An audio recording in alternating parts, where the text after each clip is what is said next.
जय श्री बद्री विशाल। मैं अभी बद्रीनाथ धाम जी से थोड़ा सा आगे माना गांव है, जिसे हिंदुस्तान का लास्ट आखिरी गांव कहा जाता है। मैं वहाँ पे हूँ, उससे थोड़ा सा ऊपर आ गया हूँ। और आप मेरे चारों तरफ को देख सकते हैं, विहंगम पहाड़ियाँ हैं। प्राकृतिक सौंदर्य की चरम सीमा कहूँगा कि ऐसा मुझे लगता है अभी। और मेरे पीछे अभी एक मंदिर है जिसमें मैं जाऊंगा अभी।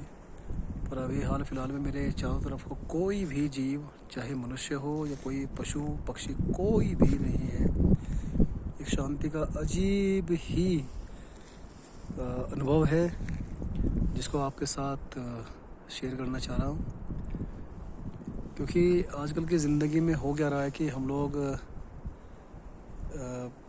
माया के पीछे भाग रहे हैं, माया नगरी में रहते हैं, तो हम लोगों से ये चीज़ें छूट जाती हैं कहीं ना कहीं। तो कुछ समय निकाल के आपको आत्मचिंतन करना चाहिए, और मुझे नहीं लगता कि इससे अच्छी जगह और कहीं हो सकती है। साक्षात स्वर्ग की अगर परिभाषा देना पड़े तो यही वो परिभाषा है। और ये वही रास्ता है जहाँ से हमारे धार्मिक ग्रंथों में कहा गया है कि पांचों पांडव ने महाभारत के युद्ध के उपरांत अपनी स्वर्ग यात्रा है वो प्रारंभ की थी। तो मेरे पीछे वो रास्ता जाता है और इस पहाड़ी के साथ साथ काफ़ी दूर आगे निकल जाता है, जिसे जहाँ मैं गया तो नहीं हूँ अभी, वहाँ तक जाऊँगा अभी। तो इसे वासु की धारा कहा जाता है। मेरे पीछे काफ़ी लंबा, तकरीबन 5 किलोमीटर का रास्ता है यहाँ से। तो वहाँ जाने के लिए हम 3 मित्र हैं अभी यहाँ पे। 2 जो मैंने आपको मंदिर दिखाया उसमें हैं, और मैं अकेला यहाँ पे खड़ा हुआ हूँ। तो जबकि मैं ये छोटी सी क्लिप शूट कर रहा हूँ, बड़ी अजीब शांति, अजीब माहौल है। तो जैसे कि आप देख सकते हैं मेरे चारों तरफ बहुत शांति का अनुभव है। कहीं कहीं से पक्षियों के चहकाने की आवाज़ आ जाती है, और हवा भी चल रही है। तो हो सकता है कि आपको माइक में थोड़ा सा डिस्टर्बेंस अनुभव हो, तो उसको इग्नोर कर देना। क्योंकि प्रकृति की जब भी बात करते हैं तो ये चीज़ें संलग्नित रहती हैं। वायु का वेग, कलकल बहते पानी की धारा और उससे उत्पन्न ध्वनि। तो जैसा मैं आपको दिखाने की कोशिश कर रहा हूँ कि मेरे बराबर में जहाँ पे मैं खड़ा हूँ, यहाँ पे एक नदी का स्रोत है। और शायद अगर मैं गलत नहीं हूँ तो अलकनंदा जी नदी कही जाती है। इनका उद्गीरण इन्हीं पहाड़ियों के बर्फ़ से पिघलने से होता है। और यहाँ पे जैसा आप देख रहे होंगे कि शायद किसी मनुष्य की गलती से कोई आग लग गई है। अभी धुआं उठा है, गर्मी चल रही है, तो दुख हो रहा है कि इंसान यहाँ तक भी अपने क्रूर व्यवहार से छुटकारा नहीं पा सकता। हमारे सबको सद्बुद्धि दे कि इस चीज़ से छोड़ के, क्योंकि इंसान अपनी प्रवृत्ति कभी चीज़ शायद नहीं कर पाएगा। लोग पहाड़ियाँ देख रहे हैं, हवा बहुत तेज़ी चल रही है, तेज़ी से चल रही है। तो हो सकता है कि आपको डिस्टर्बेंस महसूस हो। तो ये विहंगम पहाड़ियाँ हैं जो मैं आपको दिखाने की कोशिश कर रहा हूँ।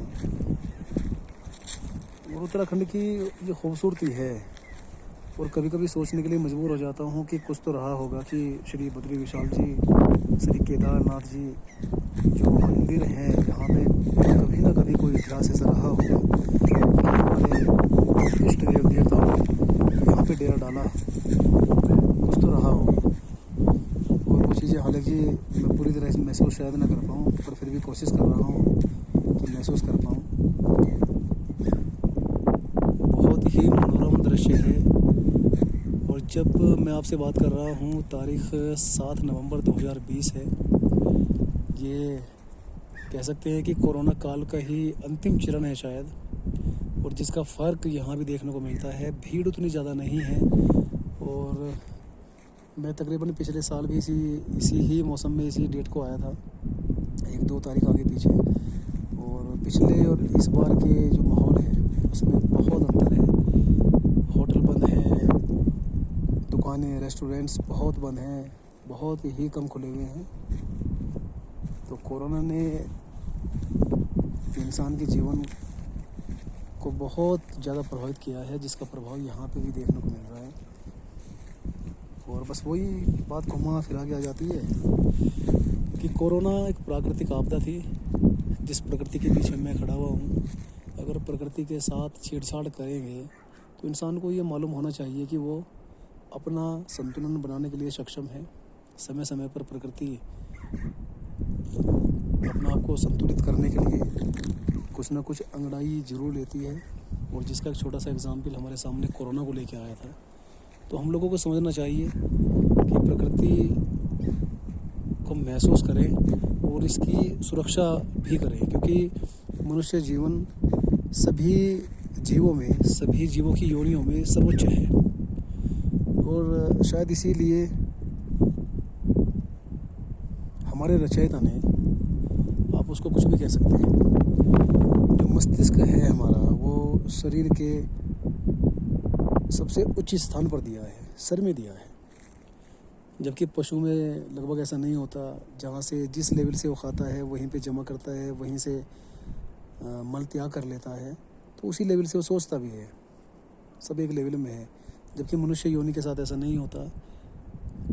मस्तिष्क सबसे ऊपर, फिर उससे नीचे से भोजन का ग्रहण करना अर्थात मुँह, फिर उसके नीचे उसका जमा करना अर्थात आमाशय, फिर उसका मल त्याग अर्थात सबसे नीचे मल त्याग दिया है। तो दिमाग जब सबसे ऊपर दिया है, मस्तिष्क जब सबसे ऊपर दिया है, तो उसका उपयोग हमें उसी लेवल से करना चाहिए, उसी स्तर से करना चाहिए। तो जबकि मनुष्य लग रहा है कि भूल चुका है चीज़ें, इसलिए प्रकृति का आपदा तो झेलनी पड़ेगी। तो खैर, ये कुछ भावनाएं थी जो मेरे दिल में दबी हुई हैं। दुख होता है चीज़ें देख के। और जहाँ मैं खड़ा हूँ यहाँ पे नीचे, मैं आपको दिखाऊंगा नहीं, पर फिर भी यहाँ पे नीचे बहुत गंदगी कर रखी है मनुष्य ने। कोई टूथब्रश, टूथपेस्ट, पानी की बोतल, जूस की बोतल, क्या क्या बहुत बुरी गंदगी हुई पड़ी है यहाँ पे। तो इंसान को सद्बुद्धि दे, भगवान सद्बुद्धि दे इंसानों को,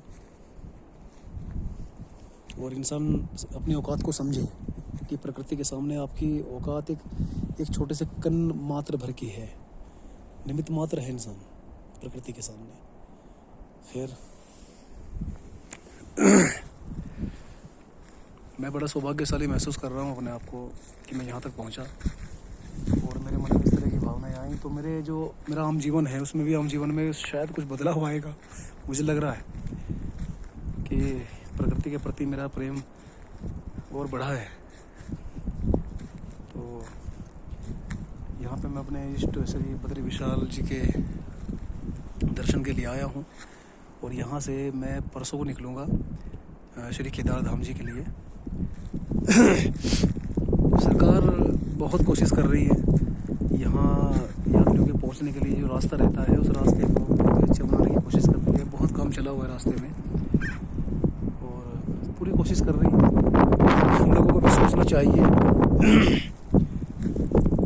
हवा का वेग काफ़ी तेज़ है, तो मेरी आवाज़ में थोड़ा सा डिस्टर्बेंस हो सकता है, आप इग्नोर कर सकते हैं उसको।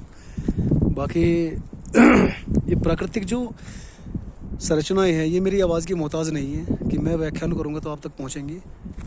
जो पीछे वीडियो में पृष्ठभूमि दिखाई दे रही है आपको पहाड़ों की, तो वो सौम्य व्याख्या कर देती है अपनी कि प्रकृति चीज़ क्या है क्या नहीं। तो मैं अभी मंदिर जाऊँगा, मेरे पीछे मंदिर दिख रहा है आपको, मेरे मित्र वहाँ पे बैठे हुए हैं। तो वहाँ जाके देखता हूँ कि अगर ऐसी कोई अच्छी बात रही कि मुझे थोड़ा फ़ोटो या वीडियो लेने का मौका मिले तो मैं आपके साथ भी शेयर करूँगा। तो अभी के लिए तो जय श्री बद्री विशाल। अपना ध्यान रखें, प्रकृति की सुरक्षा करें और सफाई का विशेष ध्यान रखें।